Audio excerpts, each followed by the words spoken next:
Good evening. My name is Claire Coletta, and this report will be based on my local hockey club, Briars Hockey Club. This video style report will illustrate the problem space exploration through a detailed stakeholder map and opportunity mind map. It will further convey my findings of my empathy map and the data collected through conversation, immersion, and observation. Moreover, the analyzed findings will be discussed and illustrated through a persona, their journey map, and an empathy map. In summary of these findings, a problem definition will be discussed and how might we questions in response to the problem. Before we understand the problem space, I first needed to dive into the history and background of my local sporting club. Briars Sporting Club started their hockey club in 1946 in the inner west suburb of Concord and has been running for the last 78 years. As of the 2024 season, there are 2 Masters teams, 6 men's teams, 7 women's, and 12 junior teams. Regarding the success of the 2023 season, the president reported in the AGM for 2024 that we had 3 successful teams, steady participation rates, and talented juniors progressing into the senior teams. To further understand the problem space, I conducted a stakeholder map outlining the multitude of internal and external stakeholders. You can scan the QR code below to see the detailed map and other material as part of this presentation. Based on this map, the main stakeholders included spectators, the board, suppliers, and coaches. Moreover, it also included umpires, volunteers, the players, of course, and sponsors. It also includes Briars Sports Club, the local council, and hockey associations that we play in. As based off the stakeholder map, I designed an opportunity map highlighting the main opportunities for the club. These main opportunities included fundraising and player development, increasing player participation in alignment with player development, affordability and increasing umpires, and increasing the backbone of our community and our club, volunteers. As mentioned in the opportunity map, affordability is a main opportunity and concern for many players of the 2024 season due to the cost of living crisis and also as fees have increased exponentially, with the highest fee being $850. As seen below, not only do players pay club fees, but additional fees to other hockey associations, adding up to another $190.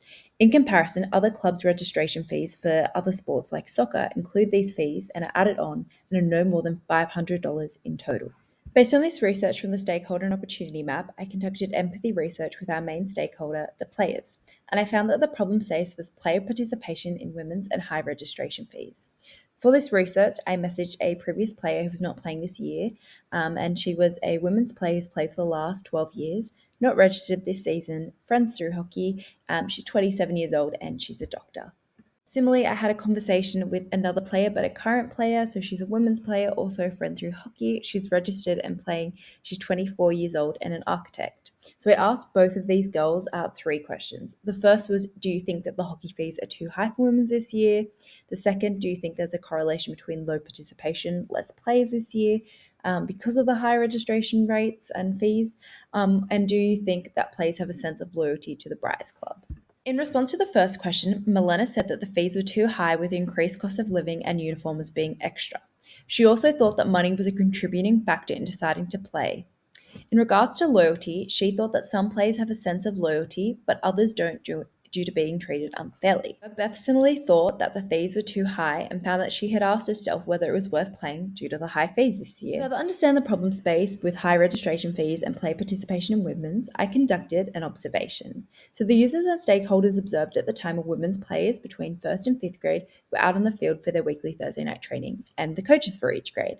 So the way they were feeling from what I could observe was that players were excited for the start of the season, motivated, driven, happy, anxious, or maybe a bit frustrated depending on the drill, and coaches were also motivated, frustrated during the drills, focused, driven, and passionate. Through this observation, as you can also see, there was low participation rates based on these photos, as you can see, of the women's 1st grade. So the needs that can be assumed for the observed stakeholders below, so the coaches and the players. So for the players, confidence, support, strength and conditioning, direction from the coaches, team bonding, strategies and drills, value in their training, and clear communication. And from the coaches' end, they need support, full participation from their players, communication, equipment and resources, and guidance from other coaches. Moreover, to further understand the problem space, I conducted an immersion by playing with my team and training with them. So my experience was that there was low participation rates from all the grades, including my own, only having 8 players when I was training, which you can see through the image with the low turnout rate. And I was unsure whether the low participation rate was due to the cold weather, injury, or other reasons, but that was my experience. And my emotions at the time were happy, excited, but also annoyed that my teammates didn't show up and disappointed that they didn't show up for training. In regards to the immersion, there were needs prior, during, and after. Prior would be support and emphasis on teammates obviously showing up and fitness and conditioning. During, support during the drills and strategies with other team members, more players again, and inclusion with other teams if the training had low participation, so joining up with another team. And then after, reinforcing the importance of showing up to training and the confidence going into the game on the weekend. So how could this experience be better? Increased participation, of course, more commitment from teammates, and coach adaptability with low participation rates when they occur. As based off of all this research, I created an empathy map below. So main goals from our stakeholders, the players, so this is what our empathy map is built on, is that they want to have a successful hockey season, they want to develop and grow as a team, they want to feel a sense of loyalty to the club, and develop and grow as an individual playing and investing in their physical and mental health.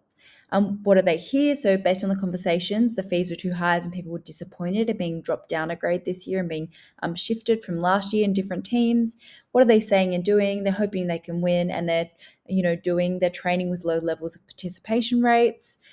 See and say, like the conversations, high registration fees made me question if it was worth it this year.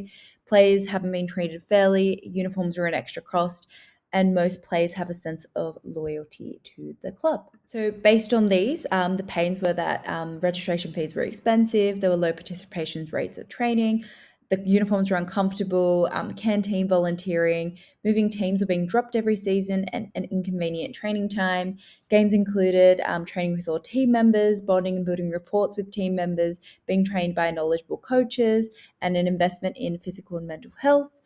Growing and developing as a team and a player, and a sense of pride and loyalty to the team and club. Based on all the research that I've conducted, I've created a persona to illustrate who this type of person is that's playing in the club in the women's division and experiencing this problem space and these problems. So meet Sarah Seaman. So she's friendly, driven, and healthy. She's 33. She's a finance manager. She's completed a bachelor at university, and she's in the inner west. She's career orientated and values spending time with her family and keeping fit by running, marathons, competing in triathlons, and playing hockey. So she's very fit and active, and she also likes watching her kids' sports games and renovating and redecorating the house. Her frustrations are the cost of living, not having an enjoyable experience, and not enough time to do everything while working. And her goals and opinions are: my career is important, but I value family life more. Self-care and exercise is important, and networking and socializing with newer people is important. So, based on our research and our persona, Sarah, we've created a journey map of how she starts playing and registering for the new season. So, first step is she hears about preseason training and the official start date via Facebook and EDM. She's intrigued, she's interested, she can't wait to play. So, then she joins the preseason gym sessions and training sessions, and she's content, she's active, and she thinks sessions are great, and she's happy to be back. So then she plays trial matches and team grading as a third step, and she's got a bit of an anxiety because there's lots of new faces, and she hopes she doesn't get dropped like other people did last year.